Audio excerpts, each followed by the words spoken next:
भैया लोग नमस्कार प्रणाम। कैसन बानी? हमारे चैनल विश्व शक्ति फिल्म्स में स्वागत बा।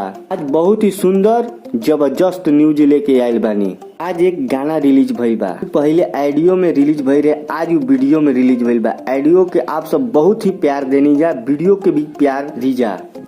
आज सुबह SRK म्यूजिक पर रिलीज भइल बा 6:30 बजे। और रउआ सब नहीं जा देखले तो एक बार देखी जा।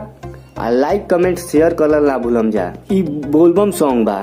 ई गाना गईले बड़े भोजपुरी के सुपरस्टार गायक और अभिनेता माटी के लाल प्रमोद प्रेमी जी, और संगीत से सजैले बड़े आर्यन शर्मा जी, और गीत लिखले बड़े कृष्णा बेदर्ती जी। जब ई तीन मूर्ति के जोड़ी जमेला बिहार में हेलका मचा के रख देवे लोग। ई वीडियो के बोल बा बेल के पतैया डोले। ई गीत बहुत ही सुंदर और मधुर बा। ई शूट चेन्नई के एक बहुत ही खूबसूरत शहर में शूट कइल गइल बा। 1 घंटा में 1 लाख से ऊपर व्यू प्राप्त हो चुकल बा।